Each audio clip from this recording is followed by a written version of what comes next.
Fridays are awesome. I'm Carl Azuz, and it's my privilege to welcome you to 10 minutes of current events. We're starting with a new education law in the U.S. that could affect 55 million grade school students. President Obama signed it into law yesterday after it gathered bipartisan support in Congress.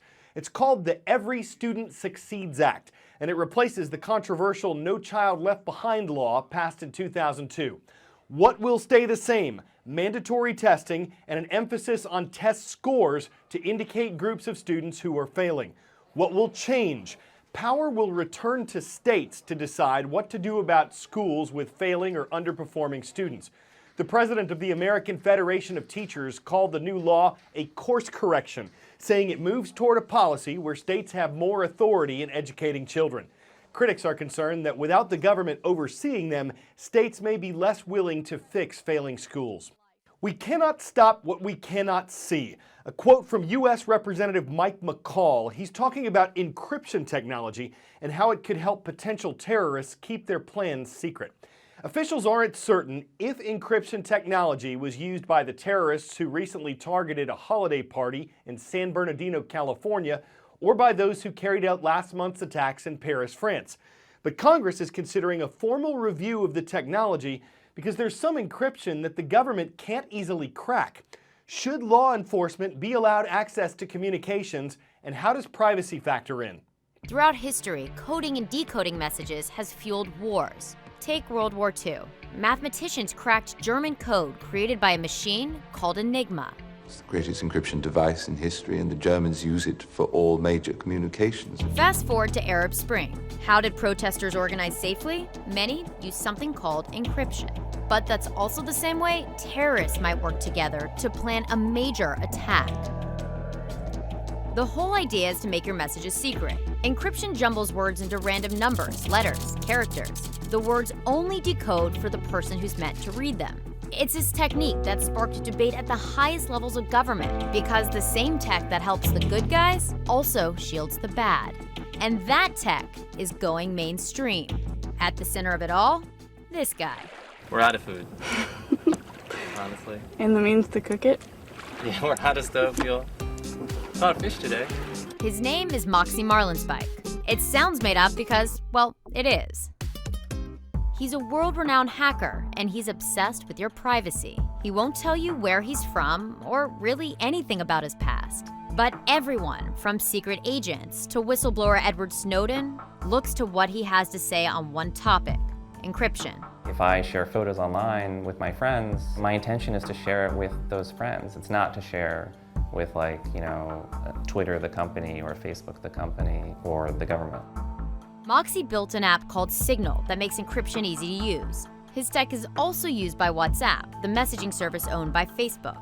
He might be a private guy, but his work is now in the hands of millions. It's actually the most popular messenger in the world. Now, when people communicate with each other, those messages that they send are encrypted all the way from their device to the recipient's device. So nobody in between can see what they're saying. It's making it easier than ever to protect yourself and harder for law enforcement to crack down, spurring conversations like these. All of our papers and effects, all of our communications will at some point be covered by strong encryption. That will have profound consequences for law enforcement. Where this is headed is towards proposals for some kind of stockpile of encryption keys. I think this proposal is a big-time loser. I lean probably further in the direction of strong encryption than some do, but I am sympathetic to law enforcement because I know the kind of pressure they're under to keep us safe. Some in Washington want the ability to access encrypted conversations if there's reason to think there's a threat. Think of it as asking for a key to the locked door. I don't think you want to stamp out encryption technology. The question is, do we then try to provide some exceptional access to technologies of that sort by building in a front door under the bright light of the rule of law? For Inglis, the answer is yes. But to Moxie, that's just not possible. They're not capable of managing those secrets. They're getting hacked every day, and so it's not realistic to think that if they have the key to the kingdom, that they're going to somehow be able to simultaneously use it and keep it safe from, China or random hackers or other nation states. Some folks in Washington want Silicon Valley to build secure solutions. Doesn't look like Moxie's going to be the guy for that. He plays by his own rules in a new era where tech drives the good, the bad, and in this case, the policy. We're at a moment in history where it's mostly possible for us to sort of ignore the policy discussions that are happening. Instead of like asking people to change the law or to change their surveillance practices or whatever, we can just do it ourselves. We always welcome international viewers to CNN Student News. We've called on every continent but Antarctica so far. Today, we're starting in the southern African nation of Zambia. Kitwe is a city in northern Zambia. It's great to see you at Lifesong School. To the U.S. Northeast, Guilford is a town in southern Connecticut, the home of the Bulldogs of Abraham Baldwin Middle School. And in Wichita, the largest city in Kansas, we're shouting out the Dolphins of St. Elizabeth Ann Seton Catholic School. Since 1901, the Nobel Prize in Chemistry has been awarded to 172 people. That includes these three men, Aziz Sancar, Paul Modrich, and Thomas Lindahl. They won the 2015 prize, their work focusing on how proteins repair our DNA when it gets damaged. CNN's Dr. Sanjay Gupta guides us up a spiral staircase of knowledge about human DNA.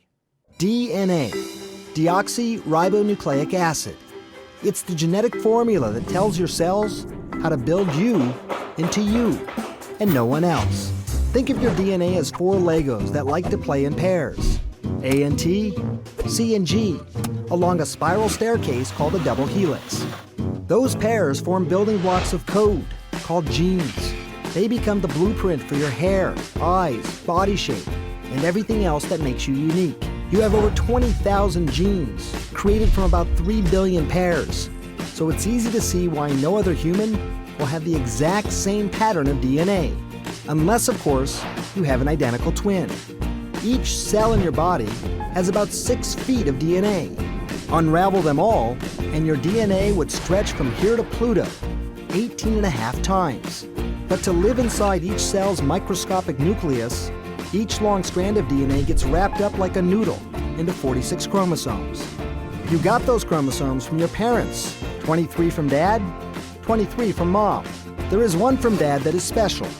It determines if you're a girl or a boy. Our DNA is only about 1% different from a chimpanzee's. But that tiny change has made all we know and accomplish possible.